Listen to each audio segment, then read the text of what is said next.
কিভাবে আল্লাহর গোলামের নমুনা পাওয়া যায়?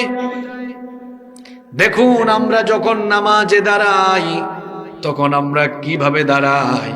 নামাজে যখন আমরা দাঁড়াই আমাদের মধ্যে কোনো অহংকার থাকে না, অহমিকা থাকে না, আমিত্ববোধ থাকে না। নামাজে যখন আমরা দাঁড়াই মাথা উঁচু করে দাঁড়াই না, বরং নামাজে যখন আমরা দাঁড়াই মাথাটাকে নত করে দিই কার সামনে? আস্তে বলবেন না, জোরে বলেন, কার সামনে? আল্লাহ তাআলা বলেছেন ওয়াকুমু লিল্লাহি কানিতিন, বিনয়ী হয়ে আল্লাহর সামনে দাঁড়িয়ে যাও, বিনীত হয়ে আল্লাহর সামনে দাঁড়িয়ে যাও। এই জন্য আমরা বিনয়ের সাথে যখন নামাজে দাঁড়াই তখন আমরা হাতটাকে কাঁধ বরাবর কিংবা কান পর্যন্ত এমন ভাবে উঠাই আমাদের এই হাত ওঠানোর দৃশ্য এটা যেন এটা প্রমাণ করে দেয় যেন আমরা গোলামের মতো মাথা নত করে, আসামির মতো স্যালেন্ডার করে আমরা মাহবুদের সামনে দাঁড়িয়ে যাই। এত সুন্দর গোলামের নমুনা, এটা কি অন্য কোনো ইবাদতের ভেতরে আছে? কথা বলেন, আছে?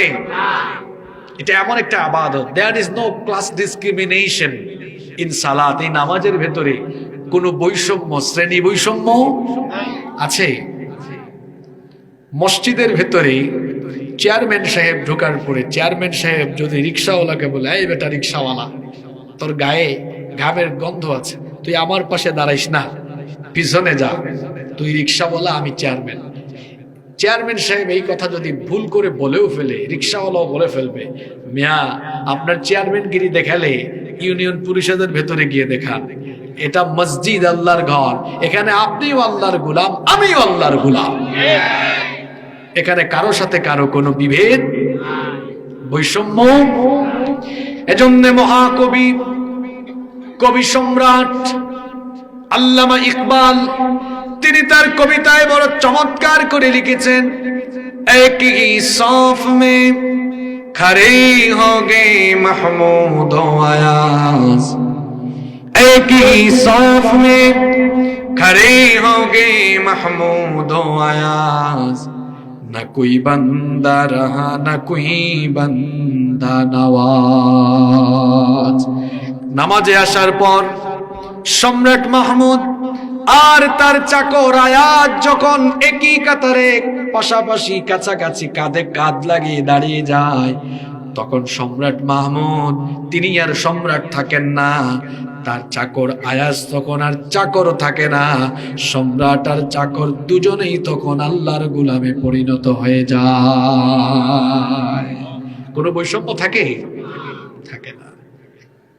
এই নামাজ, এটি হচ্ছে মুমিনের জন্য সবচাইতে বড় ইবাদত। ঈমানের পরেই হলো এই নামাজের অবস্থান। নামাজ হচ্ছে এমন একটি ইবাদত, এর মাধ্যমে বান্দা আল্লাহর একেবারে কাছাকাছি চলে যায়। নবীজিকে জিজ্ঞেস করা হলো, বান্দা কখন আল্লাহর নিকটে চলে যায়? নবীজি বলেছেন, বান্দা যখন নামাজে দাঁড়ায়, এরপরে যখন তার কপাল আর নাক আল্লাহর কুদরতি চরণে লাগে সাজদা দেয়, তখন আল্লাহ আর বান্দার মাঝখানে কোনো পর্দা থাকে না।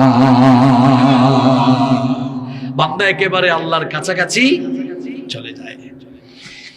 এই নামাজ আমার আপনার জন্য, প্রত্যেক মুসলমান পুরুষ এবং নারীর জন্য 5 ওয়াক্ত নামাজ দৈনন্দিন যিনি ফরজ করেছেন, সবাই বলেন তিনি কি? আমার বাবা যান, চাচা যান, ভাই যানরা সবাই ভালো করে শোনেন।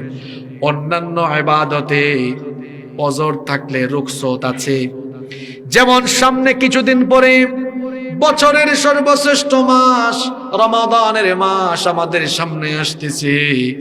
যদি কোনো মানুষ শারীরিকভাবে দুর্বল থাকেন, অর্থাৎ যিনি রোজা রাখলে মারা যাওয়ার আশঙ্কা আছে, স্বাস্থ্যের অবনতি হয়ে, রোজা রাখার কারণে যদি কারো স্বাস্থ্যের অবনতি হয়ে মৃত্যুর ঝুঁকি থাকে, তাহলে রোজা থেকে তাকে অব্যাহতি দেওয়া হয়েছে। তিনি যদি রোজা ছেড়ে ফিদিয়া দিয়ে দেন তাহলে হয়ে যাবে, কোনো অসুবিধা নাই। আবার দেখেন বিরাট টাকা পয়সা আছে, কোটি কোটি টাকা, কিন্তু শারীরিক সামর্থ্য না থাকলে শুধু টাকা দিয়ে তার জন্য হজ ফরজ হবে। কিন্তু দেখেন, একমাত্র ইবাদত হলো নামাজ।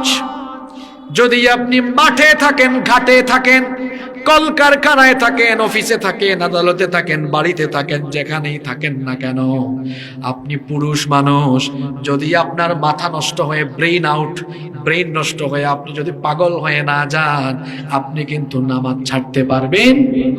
আপনি দাঁড়াতে পারেন না, তাও নামাজ ছাড়তে পারবেন না। বসে বসে নামাজ পড়তে হবে, বসতে পারেন না, তাও নামাজ ছাড়তে পারবেন না।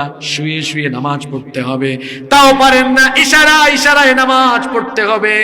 মুসলমানের জন্য নামাজের বেলায় কোনো রুখসত, আরো জোরে বলেন, নামাজের বেলায় কোনো রুখসত।